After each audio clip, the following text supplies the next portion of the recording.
സന്ദർഭത്തിൽ ലാ തബ്ഖാ ഫിൽ അർളി ബുഖഅത്തുൻ ഇല്ലാ വഫീഹാ മലകുൻ സാജിദുൻ ഔ റാകിഉൻ ഔ ദാകിർ. പ്രപഞ്ചത്തിലെ ഏതേത് ഭൂമിയുടെ ഭാഗം നോക്കിയാലും സുജൂദിലോ റുക്കൂഇലോ ദിക്ർ ചൊല്ലുന്നവരോ ആയിട്ട് മലക്കുകൾ തിങ്ങി നിറയാത്ത ഒരു ഏരിയ ഭൂമിയിൽ ഉണ്ടാകൂല എന്ന് ബഹുമാനപ്പെട്ട പണ്ഡിതന്മാര് രേഖപ്പെടുത്തുകയാണ്. മലക്കുകളുടെ രാജാവായ സയ്യിദുനാ ജിബ്രീൽ അലൈഹിസ്സലാത്തു വസ്സലാം അന്ന് ഭൂമിയിലേക്ക് വരുന്നുണ്ട്.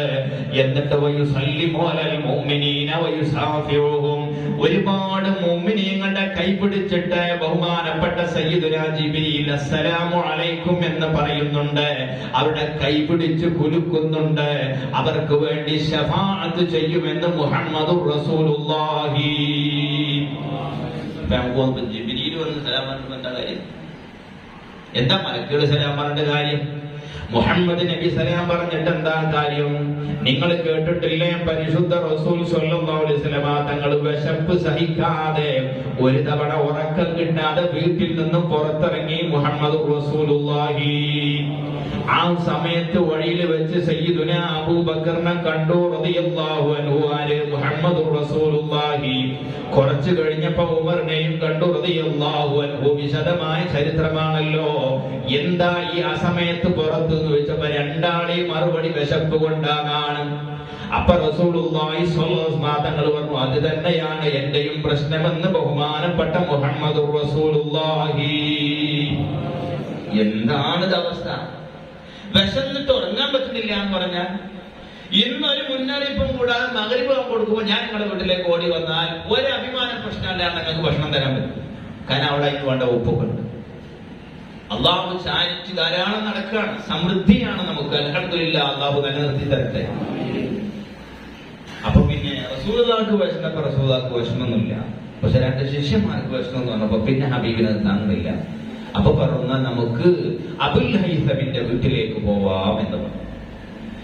അങ്ങനെ ഈ മൂന്ന് മഹാന്മാര് പരിശുദ്ധ റസൂലതായി രണ്ട് മഹാന്മാരെ കൂട്ടിയിട്ട് അബുൽ ഹൈസമിന്റെ വീട്ടിലേക്ക് പോയി. അവിടെ ചെന്നിട്ട് അല്ലാഹുവിന്റെ റസൂൽ ഉച്ചത്തിൽ സലാം പറഞ്ഞു. 3 തവണ സലാം പറഞ്ഞിട്ടും മറുപടി കിട്ടിയില്ല. അപ്പൊ റസൂലുള്ളാഹി വീട്ടിൽ നിന്ന് തിരിച്ചു പോരാൻ വന്നപ്പോൾ ഫനാദതുഹു ബിഅഅലാ സൗതിഹാ, വീട്ടിന്റെ ഉള്ളിൽ നിന്ന് അബുൽ ഹൈസമിന്റെ ഭാര്യ ഉറക്കെ വിളിച്ചു പറഞ്ഞു, തിരിച്ചു പോകരുതേ, ഞങ്ങൾ ഇതിനകത്തിട്ട് 1-ാം വട്ടം സലാം പറഞ്ഞപ്പോ ഞങ്ങൾ കേട്ടു, 2-ലും കേട്ടു, 3-ലും കേട്ടു. ആ സലാം അധികരിച്ച് ഞങ്ങളുടെ കുടുംബത്തിന് കിട്ടട്ടെ നിങ്ങളുടെ അസ്സലാമു അലൈക്കും എന്ന ദുആ. അത് വല്ലാത്തൊരു ഭാഗ്യമാണല്ലോ. സിയാദത്തിനെ കൊതിച്ചിട്ടാണ് സലാം മടക്കാതിരുന്നത് എന്ന് ആ കുടുംബം പറഞ്ഞതായിട്ട് തഫ്സീറിന്റെ കിതാബിൽ കാണാം. അപ്പൊ മുഹമ്മദ് നബി പറയാം അസ്സലാമു അലൈക്കും. എന്തെന്നൊക്കെ സലാമത്ത് വേണ്ടത് അതിനൊക്കെ സലാമത്ത് കിട്ടട്ടെ. അപ്പൊ ആ സലാം വീണ്ടും വീണ്ടും കേൾക്കണം. മലക്കുകളെ അഭി പറയണം എനിക്ക്. അങ്ങനെ കുടുംബം രക്ഷപ്പെടണം. മുഹമ്മദ് നബി അസ്സലാമു അലൈക്കും പറഞ്ഞാൽ മതി, രക്ഷപ്പെട്ടില്ലേ? പരിശുദ്ധ റസൂലിന്റെ കണ്ണിൽ പോയി പറഞ്ഞാൽ മതി, രക്ഷപ്പെട്ടില്ലേ? അതിനുവേണ്ടി ഞാൻ പറഞ്ഞത് മലക്കുകൾ സലാം പറയുന്നത് സലാം പറഞ്ഞിട്ടുണ്ട്. നമുക്കൊക്കെ ഇല്ലേ ബഹുമാനപ്പെട്ട ശൈഖുനാഥ് ഉസ്താദ് ബന്ധപ്പെട്ടവരെ കണ്ടാൽ ആ അബ്ദുറസാഖിനോട് ഇതിന്റെ അസ്സലാം വലൈക്കും പറയട്ടോ എന്ന് പറഞ്ഞാൽ എന്നോട് പലരും പറഞ്ഞിട്ട് നിങ്ങളോട് സലാം സ്ഥാപനം. അപ്പൊ ഞാൻ ചോദിക്കും ഇന്ത്യ പറഞ്ഞ ചിലപ്പോൾ നിങ്ങൾ ഉസ്താദിനോട് അസ്സലാം വലൈക്കും പറഞ്ഞതായിരിക്കും ചിലർക്ക് ഭാഷ. ചിലപ്പോൾ സലീം മൊയ്യരോട് എന്റെ അസ്സലാം വലൈക്കും പറയട്ടോ എന്നൊക്കെ പറയും.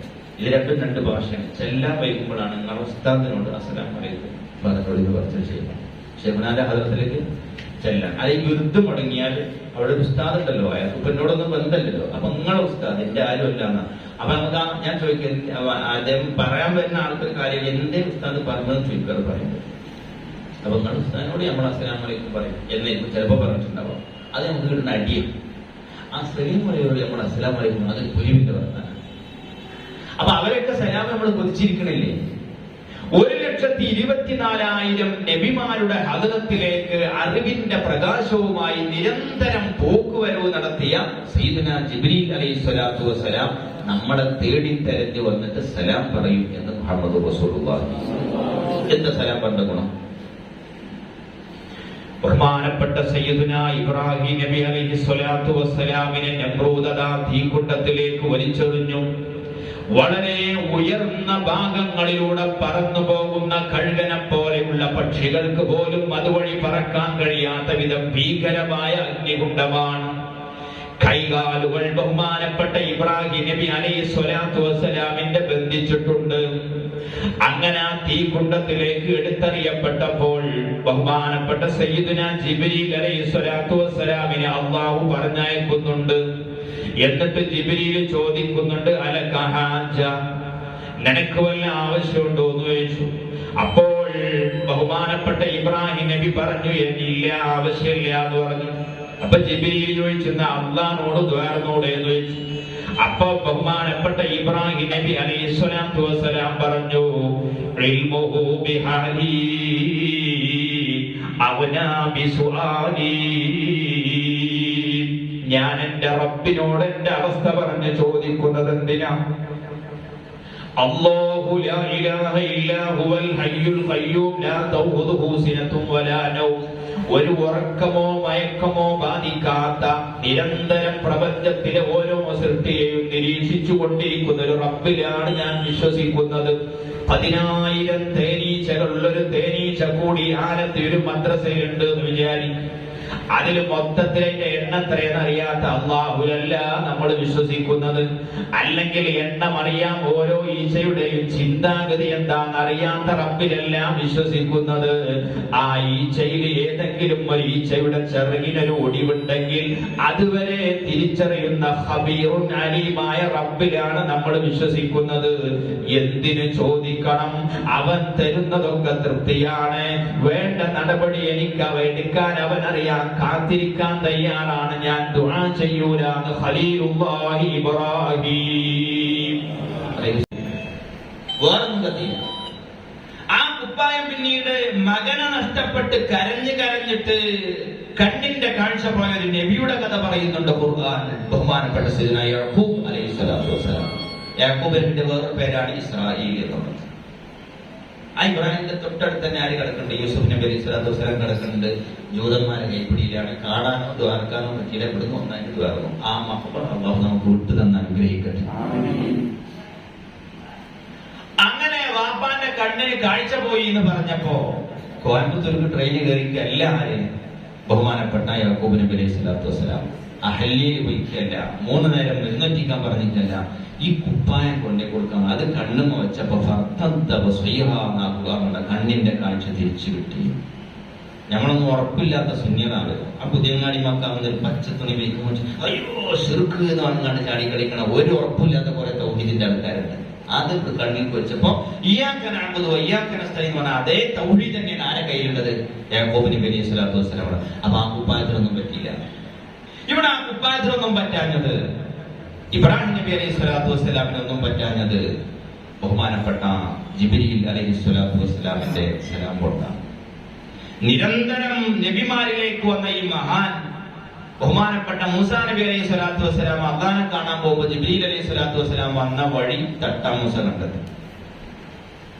അപ്പൊ അദ്ദേഹത്തിന് ജിബ്രീലിനെ അറിയാം.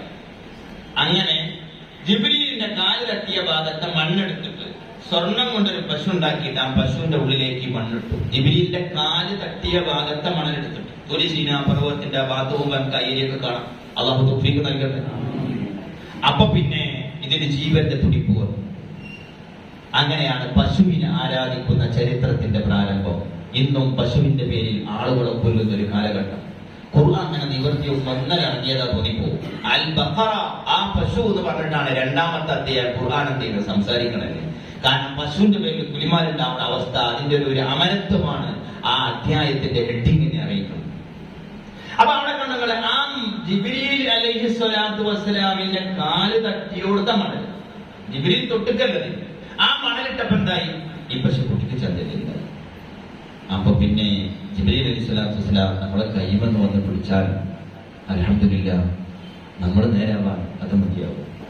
അതിനൊന്ന് പരിശുദ്ധ റസൂൽ ലൈലത്തുൽ ഖദ്ർ, ലൈലത്തുൽ ഖദ്ർ നിങ്ങൾ എന്ത് ചെയ്യണം? പ്രതീക്ഷിക്കണം, കാത്തിരിക്കണം. അവസാന 10 ഒറ്റ രാവിലെ, നമ്മൾ അവസാന 10 പള്ളിയിൽ നിന്ന് പോവാണ് ആളുകളൊക്കെ. പരിശുദ്ധ റസൂലിനെ കുറിച്ച് കാണുന്നത് ഒന്നുകൂടി അരയുറുപ്പ് മുറുക്കിയെടുത്തിട്ട് കുടുംബക്കാരൊക്കെ വിളിച്ചുകൂടിയ അവസാന പത്താണത് എന്ന് പറഞ്ഞിട്ട് എന്ത് ചെയ്യണം? ഇനി നമ്മളെ പരിക്ക് നിഗ്രഹിക്കുക, ഇന്ന് നമ്മളോട് സലാം പറയണം, ആ ഒരു രീതിക്ക് നമ്മൾ മാറണം. അങ്ങനെ സലാം പറഞ്ഞാൽ ഈ ഫലമൊക്കെ നമുക്ക് കിട്ടും. അല്ലാഹു നമ്മൾക്ക് അതിന് തൗഫീഖ് തരട്ടെ. ആകാശത്ത് സംഭാഷണം നടക്കുന്നുണ്ട്. നാം റാസി തങ്ങളെ രേഖപ്പെടുത്താണ്, മലക്കുകൾ പോയിട്ട് ആകാശത്ത് ചെന്നിട്ട് വിശേഷങ്ങളൊക്കെ പറയും. അപ്പോ ഒരു മലക്ക് അള്ളാഹുവിനോട് പറയാ, ഇന്നാ വജദിനാഹു ഫിൽ ആമിൽ അവ്വലി മുതഅബ്ബിദൻ വഫീ ഹാദൽ ആമി മുബ്തദിയൻ വഫാസികൻ വതാരികൻ ലിസ്വലാ. കഴിഞ്ഞ കൊല്ലം ചെന്നപ്പോ അയാൾ ഭയങ്കര ഇബാദത്തിൽ, ഇക്കുറി അയാൾ സകല ആരിഫീങ്ങളെയും ഔലിയാക്കളെയും കുറ്റം പറയണ തനി പക്ക വഹാബിയായി മാറി. വർത്താനം തുടങ്ങണതിന് മുഹമ്മദ് നബി സാധാരണ മനുഷ്യനാണ് സ്വല്ലല്ലാഹു അലൈഹി വസല്ലം. അതിന് മോശപ്പെട്ട ഒരു വർത്താനം ഒരാളെ തുടങ്ങി പറയാനുണ്ടോ? ഒന്നാമത്തെ പത്തിന് ഭയങ്കര നിസ്കാരം, ഇപ്പൊ നിസ്കാരത്തില്ല. കഴിഞ്ഞ റമദാനിക്ക് ഒരുപാട് സത്യം തീർത്ത ആളാണ്, ഇക്കുറി അതൊന്നും ചെയ്തിട്ടില്ല. കഴിഞ്ഞ റമദാനിൽ ഒരു തറാവിയും നഷ്ടപ്പെടാത്തവരാണ്, ഇക്കുറി ഒരു തറാവിയും നിസ്കരിച്ചില്ല. ഇങ്ങനെ കണ്ടു എന്നൊക്കെ പറഞ്ഞു. അപ്പൊ ഒരാളെ കുറിച്ച് പറഞ്ഞു, അയാള് നിരന്തരമായ ഖുർആനോത്താണ്, ഭയങ്കര സദഖ ചെയ്യലാണ്. അള്ളാഹു ആരോട് പറയാ? മലക്കുകൾ ആരോട് പറയാ? അള്ളാഹുവിനോട് പറയാം, റാസി തങ്ങൾ ഉദ്ധരിക്കണം. അള്ളാഹു നമ്മളെ ആ കൂട്ടത്തിൽ പെടുത്തി തരട്ടെ. ഇവിടെ സീറോ ആയ എത്രയോ ആളുകൾ ആകാശ ലോകത്തിൽ ഹീറോ ആണ്. ഇവിടെ ഒന്നുമല്ല എന്ന് വിചാരിക്കുന്ന ആളുകളെ മഹാന്മാർ എന്ന് വിളിക്കപ്പെടുന്ന, നമ്മളൊന്നും കാണാത്ത തങ്ങളുടെ സാധാരണ മാറാപ്പേറ്റി പോലത്തെ ആളുകൾ ഉണ്ടാവും. അവിടെ മഹാന്മാരുടെ വിളി എല്ലാം ആണെന്ന് കരുതുന്നത് ഒരു വരിയും വെക്കാത്ത അവസ്ഥ റബ്ബ് നമ്മളെ കാത്തു രക്ഷിക്കണം. ഒരു കൊതുകിന്റെ ചിറകിന്റെ വില പോലുമില്ലാതെ നരകത്തിലേക്ക് വലിച്ചെറിയപ്പെടുന്ന വാഹികളായ കുറെ മനുഷ്യന്മാരുണ്ടാവുന്നതാണ്. അപ്പോ ഇങ്ങനെ പോയി പറയാനാണ് ഇങ്ങനെ ശ്രദ്ധ. ഇപ്പൊ 17 റമദാൻ 17 അന്ന് അതിന്റെ തലേനാള് മഗ്‌രിബിക്കാണ് മുസ്തഫെടുത്തിട്ട് പിറ്റേ ദിവസം റമദാൻ 17 പകരം മാനിക്കാൻ കൊടുക്കുമ്പോഴത്തേന് ബദർശ്രോതാക്കളിൽ ഒരു ഹത്തമ്പ് ഓതി ഒരാളെ കുറിച്ച് കേട്ടിരുന്നു. ഇരുന്നങ്ങ് ഓതി.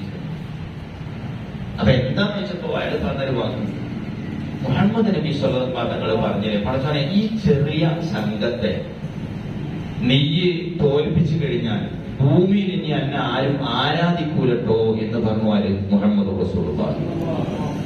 അപ്പൊ ഇന്നിവിടെ ഏത് കോളേജ് വന്നാലും സമസ്ത വന്നാലും എന്തെല്ലാം മൽബിർ വന്നാലും ഇതിന്റെ ഒക്കെ അടിത്തറ ആരാണ്?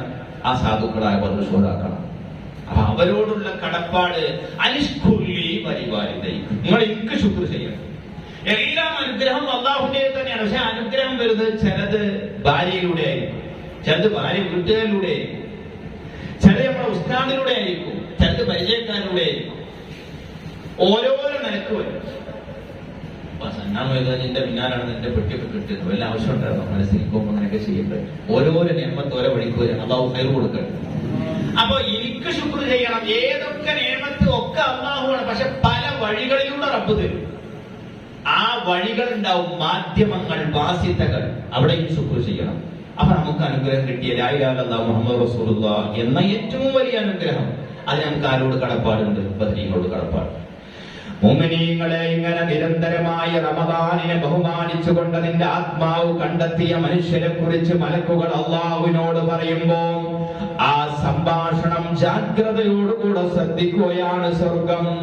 ആ സ്വർഗം അങ്ങനെ ശ്രദ്ധയോടെ കേട്ടിട്ട് ഇടക്ക് കയറിയിട്ട് സ്വർഗം പറയുന്നതായിട്ട് ഇമാം റാസി തങ്ങളെ രേഖപ്പെടുത്തുന്നു. അല്ലാഹുമ്മ അജ്ജിൽഹും ഇലയ്യാ,